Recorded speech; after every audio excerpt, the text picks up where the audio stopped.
Bom dia, vamos iniciar o nosso evangelho de hoje, sempre elevando o pensamento para que o nosso Mestre Jesus esteja conosco, e ele virá com certeza através da espiritualidade amiga para participar do culto do Evangelho no lar. Então, vamos iniciar lendo a mensagem Agenda Cristã, o livro do Chico Xavier e pelo Espírito André Luiz. Lembrando de colocar água, pode ser num copo, pode ser uma jarra ou uma garrafinha, para tomar no final do culto do Evangelho. Então, eu vou passar para vocês a mensagem para poder acompanhar. Então, mensagem 18, Lembranças Úteis, intitulada Lembranças Úteis. Não viva pedindo orientação espiritual, indefinidamente. Se você já possui 2 semanas de conhecimento cristão, sabe à saciedade o que fazer. Não gaste suas energias tentando consertar os outros de qualquer modo. Quando consertamos a nós mesmos, reconhecemos que o mundo está administrado pela sabedoria divina e que a obrigação de cooperar invariavelmente para o bem é nosso dever primordial. Não acuse os espíritos desencarnados, sofredores, pelos seus fracassos na luta. Repare o ritmo da própria vida. Examine a receita e a despesa, suas ações e reações, seus modos e atitudes, seus compromissos e determinações, e reconhecerá que você tem a situação que procura e colhe exatamente o que semeia. Não recorra sistematicamente aos amigos espirituais, quanto a comezinhos, deveres que lhe competem no caminho comum. Eles são igualmente ocupados, enfrentam problemas maiores que os seus, detêm responsabilidades mais graves e imediatas, e você, nas lutas vulgares da terra, não teria coragem de pedir ao professor, generoso e benevolente, que desempenhasse funções de ama seca. Não espere a morte para solucionar as questões da vida, nem alegue enfermidade ou velhice para desistir de aprender, porque estamos excessivamente distantes do céu. A sepultura não é uma cigana cheia de promessas miraculosas, e sim uma porta mais larga de acesso à nossa própria consciência. Então, essa mensagem traz muitas reflexões. Então, para iniciarmos o nosso culto do Evangelho no lar, vamos agora, depois dessa mensagem maravilhosa, fazer a nossa prece. Lembrando que pode ser uma prece de coração, uma prece que você já sabe. Fique à vontade. Então, vamos fechar nossos olhos para agradecer a oportunidade de mais um dia, para agradecer a oportunidade dessa existência, de estarmos vivos, junto com os nossos familiares e aqueles que nos cercam, que faz parte do nosso dia a dia. Jesus amado, agradecemos. Louvamos a vós, Jesus, porque sabemos que sem esse norteamento, sem os vossos ensinamentos, seria muito mais difícil. E saber que vós está conosco nos alivia o coração e a alma. Então, que nesse evangelho de hoje, nós possamos sentir a vossa presença, serenando nossos corações, elevando o pensamento para a compreensão dos textos lidos e assim refletirmos para fazermos a nossa reforma íntima e modificarmos, domar as nossas más tendências. Abençoe a nossa família, abençoe a família da humanidade, a nossa família que vai além das 4 paredes. Abençoe cada coração, que assim seja. Agora, depois da prece, vamos à leitura do Evangelho segundo o Espiritismo.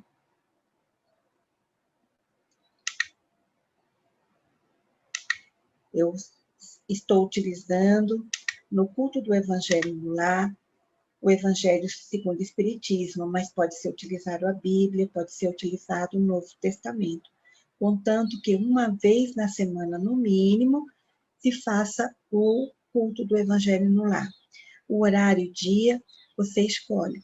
Nós estamos fazendo de manhã para poder proporcionar um dia cheio de paz, de esperança para todos. Então, vamos compartilhar o Evangelho segundo o Espiritismo. O capítulo que será lido, o item do capítulo que será lido hoje é o capítulo 26. E o título é Dai gratuitamente o que gratuitamente recebeste. Dom de curar, preces pagas, mercadores expulsos do templo, mediunidade gratuita. Então, nós vamos ler aqui o versículo para depois ir no nosso item. O nosso item vai ser o item número 9. Então, no dom de curar, tem o versículo, que tem Mateus capítulo 10, versículo 8. Restitui a saúde aos doentes, ressuscitai os mortos, curai os leprosos, expulsai os demônios, dai gratuitamente o que gratuitamente haveis recebido. Então, esse é o versículo, e nós vamos, então, no item 9. O item 9, ele vai... é o que vai ser lido hoje para a nossa reflexão no culto do Evangelho no Lar. Então, item 9. Vou aumentar um pouquinho. A par da questão moral, apresenta-se uma consideração efetiva não menos importante do que já foi apresentado nos itens anteriores, tá bom? Quem entende com a natureza mesma da faculdade, a faculdade que nós espíritas chamamos de mediunidade. A mediunidade séria não pode ser e não será nunca uma profissão. Não só porque se desacreditaria moralmente, identificada para logo com a dos ledores da boa sorte, como também porque um obstáculo a isso se opõe. É que se trata de uma faculdade essencialmente móvel, fugidia e imutável, com cuja perenidade, pois, ninguém pode contar. Constituiria, portanto, para o explorador, uma fonte absolutamente incerta de receitas de natureza a poder faltar-lhe no momento exato em que mais necessária lhe fosse. Coisa diversa é o talento adquirido pelo estudo, pelo trabalho, e que, por essa razão mesma, representa uma propriedade da qual, naturalmente lícito, é ao seu possuidor tirar partido. A mediunidade, porém, não é uma arte, não é nem um talento, pelo que não pode tornar-se uma profissão.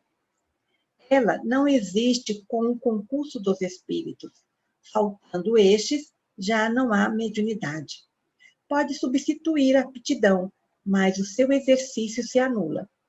Daí vem não haver no mundo um único médium capaz de garantir a obtenção de qualquer fenômeno espírita em dado instante. Explorar alguém, a mediunidade é, consequentemente, dispor de uma coisa da qual não é realmente dono. Afirmar o contrário é enganar a quem paga. Mas não é de si próprio que o explorador dispõe, é do concurso dos espíritos, das almas dos mortos, que ele põe a preço de moeda. Essa ideia causa instintiva repugnância. Foi esse tráfico degenerado em abuso, explorado pelo charlatanismo, pela ignorância, pela credulidade e pela superstição que motivou a proibição de Moisés. O moderno espiritismo, compreendendo o lado sério da questão, pelo descrédito a que lançou essa exploração, elevou a mediunidade à categoria de missão. E aqui é colocado para nós podermos ver o Livro dos Médiuns, na segunda parte, capítulo 28, e o Céu e Inferno, primeira parte, capítulo 11. Então, sugerimos aqui, para quem quiser se aprofundar, também consultar esses dois livros. Então, aqui nós vamos falar da questão da mediunidade e vou lembrar que esse item 9, ele está onde? Esse item 9 está no tópico mediunidade gratuita. O fenômeno mediúnico, ele chama muita atenção, porque uma pessoa que pode se comunicar com os espíritos e enviar mensagens, psicografar, é vista pela maioria daqueles que não têm uma compreensão maior, um poder sobrenatural. O médium, ele tem essa faculdade mediúnica, ela é orgânica, através de uma glândula que é chamada pineal. E a ciência já está nos informando mais sobre essa glândula pineal. Muito bem. Então, todos nós somos médios, como é colocado no livro dos médios, quando Kardec codificou. Uns têm uma sensibilidade, às vezes fala, eu acho que eu não tenho que fazer tal coisa. Eu tive uma ideia, né? Então, são inspirações. E outras pessoas, elas veem espíritos que já não estão conosco. Vem um ente querido que já morreu há algum tempo, né? Um avô, uma avó, um tio, vê alguém. E essa pessoa sabe que essa pessoa já não está mais no corpo físico. E se a pessoa não tem um conhecimento, se assusta, né? E acredita-se que está até com alguma perturbação. Não, a mediunidade, ela, independente da religião, a pessoa às vezes vai ver, vai ouvir, né? Ou ver e ouvir, né? E também sentir a presença, às vezes sente frio, às vezes sente um mal-estar. Então, depende da situação. E essas informações da questão mediúnica está no livro dos médios, para quem queira se aprofundar mais. Como o objetivo hoje é o culto do Evangelho no lar, então vamos falar da questão moral da pessoa que é médium. Então, às vezes eu sou médium, né, não tenho um conhecimento da responsabilidade e eu acabo, então, levando esse dom que é passado, né, que me é apresentado para uma finalidade lucrativa, né? Então, acredito que muitos, talvez, já foi em situações cartamantes, né? Para poder saber situações de dinheiro, de casamento, de compromisso, né? De família, de doente. E aí a pessoa provavelmente se comunicava com o espírito e esse espírito passava uma tal informação. Bom, mas vamos colocar aqui como o Chico Xavier comentava, que o telefone toca de lá para cá, não daqui para lá. Então, eu não posso marcar hora se a espiritualidade não estiver com um tempo para poder, naquele momento, passar alguma informação, alguma orientação. Então, o que acontece é que, às vezes, o médium abusa dessa situação. Então, coloca, por ele mesmo, situações que ele considera que pode acontecer para a pessoa leiga, para a pessoa que está ali com um problema, que está tentando resolver. E o texto que foi lido fala da questão moral que é necessária, né? A mediunidade séria não pode ser e não será nunca uma profissão. Então, por quê? Porque, na verdade, não é um talento nosso. Quando nós adquirimos um estudo, né, e nos formamos, Então, nós temos uma profissão, então é justo cobrar por ela. Nós nos esforçamos e temos esse conhecimento pela nossa dedicação, pelo nosso esforço, né? Mas a mediunidade, ela não é nós que passamos a informação, é o espírito que passa a informação. É ele que nos dá condições de saber algo para poder, então, passar ou psicografar, escrever algo, uma carta, né? Então, aqui no texto também fala, né, que constituiria, portanto, para o explorador uma fonte absolutamente incerta de receitas. Ou seja, você não pode contar com algo que às vezes não poderá acontecer. Então, por isso que existem as fraudes, né? Então, nós temos que ter cuidado. Aí o texto também diz: explorar alguém a mediunidade é consequentemente dispor de uma coisa da qual não é real dono. E nós não somos, porque a espiritualidade superior, que sabe que nós queremos praticar a caridade, contribuir com não só com um encarnado, mas com o desencarnado. Porque, às vezes, é passado uma informação para o encarnado de auxílio, quando é permitido. Mas também existe o socorro para os espíritos sofredores, porque nós morremos do corpo físico, né? O corpo que morre, o espírito continua vivo, e o espírito, ele é o mesmo de quando ele estava encarnado. Não vira santo, não se modifica, né? A não ser depois de algum tempo, com entendimento, vai refletir, mas aí vai querer, então, oportunidades para o crescimento moral e espiritual. Isso só é possível através das reencarnações. Então, o espírito que desencarna, ele pode ser um espírito sofrido, está muito sofrido, muito apegado, às vezes, às coisas que deixaram aqui. Então, o médium, ele tem a oportunidade de aliviar as dores também desse irmão que está no plano espiritual.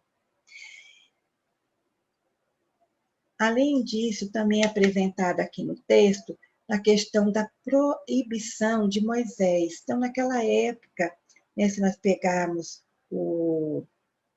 a Bíblia, vai verificar que é citado a proibição. Mas por que foi citado? Foi citado porque era utilizado de maneira equivocada. E percebeu-se que sempre estavam procurando as pessoas que tinham a mediunidade ostensiva, que nós chamamos, que é aquela mediunidade que pode, então, fazer com que o espírito se comunique através do médium, de forma equivocada. Qualquer situação que havia no dia a dia, né? Vai fazer frio, vai fazer calor, são situações que nós não devemos se comunicar com a espiritualidade para essas situações diárias. Não é esse o objetivo. Então, por isso que Moisés proibiu, né? Mas o Espiritismo, ele compreendeu esse lado da questão, né? Então, como ele compreendeu, lançou que essa exploração não deveria ser feita. E a mediunidade, ela se elevou à categoria de missão. Então, olha só, é uma missão. Então, o médium, independente do credo, se ele tem essa mediunidade ostensiva, nós utilizamos mediunidade. Outras crenças possam utilizar outros termos, não tem problema. Mas se a pessoa escuta, vê, sente a presença dos espíritos que não estão encarnados, é um médium, né? Então, nós consideramos médios. E para saber mais, vamos então fazer o estudo do Livro dos Médiuns, para quem se interessar, e do livro Céu e Inferno, que também compõem as obras fundamentais da doutrina espírita. Esse foi um comentário rápido para saber da importância e da responsabilidade que o médium tem por ser médium, né? Então, não é assim ter somente essa faculdade, né? E sair por aí também dando informações, né? Que às vezes o médium, como ele vê, tem médium que vê, e aí ele sai falando, olha, tem um espírito do seu lado. Quer dizer, vai assustar a pessoa que não tem o conhecimento. Então, não se pode fazer isso, mas pedir para a pessoa fazer as orações, estar com o pensamento elevado, né? Ter confiança, ter fé em Deus, porque é isto que vai fazer mudar a faixa vibratória e a pessoa se sentir mais fortalecida e confiante. Vamos agora ler o livro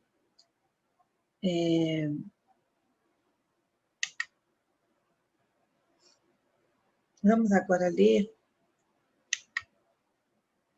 o Evangelho, Vivendo o Evangelho, para podermos encerrar, tá bom? Eu vou colocar aqui para vocês poderem acompanhar, né?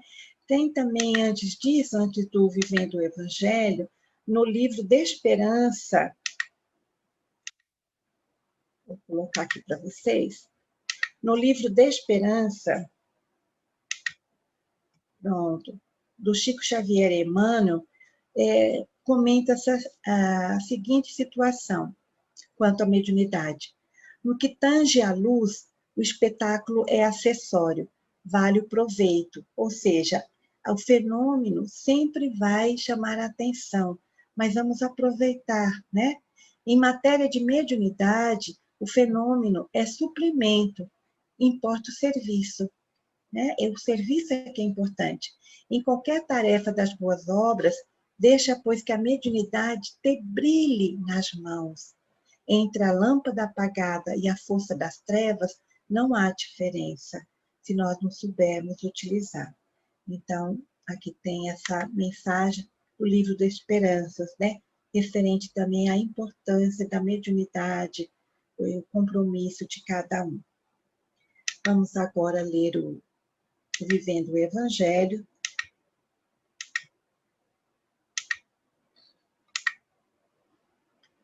Então, no capítulo 26, item 9, que nós lemos só o item 9, o André Luiz, no livro Vivendo o Evangelho, volume 2, ele intitula esse item de mandato mediúnico. E ele comenta: o médium espírita comprometido com o Evangelho de Jesus tem um roteiro a seguir. Não pensa em cobrança e tem trabalho definido. Provê o seu sustento e não deseja vantagens. Tem conduta honesta e exerce a caridade. Cumpre o dever e não se anuncia. Aceita a disciplina e pratica o bem. Estuda sempre e não se promove. Não exige privilégios e não se melindra. Enfrenta obstáculos e cultiva a oração. Mantém a vigilância e persevera na fé. Não perde a esperança e busca a humildade. Não garante mensagens e não promete curas. Então, aqui está a mensagem do Vivendo o Evangelho, continuando, não acabou. Não falta a sinceridade e acredita no amor. Não esquece o perdão e respeita a opinião alheia. Nem profissão, nem arte, nem talento. Mandato mediúnico é missão. É assim que a doutrina espírita vê a mediunidade. E se alguém não atende a esses requisitos, seguramente não é médium espírita, né? Então, aqui traz uma reflexão muito grande quanto à responsabilidade de ser médium, né? Lembrando que, para nós, Francisco Cândido Xavier foi um médium com um trabalho muito sério e que cumpriu todos esses itens que foi falado agora pelo André Luiz, né? Então, ele era humilde, ele tinha uma disciplina, e essa disciplina foi passada, inclusive, pelo benfeitor Emmanuel, no início da sua mediunidade, que ele deveria ter 3 coisas: disciplina, disciplina e disciplina, né? Porque é exigido do médium situações que, se ele não tiver fortalecido na sua fé, ele pode sucumbir.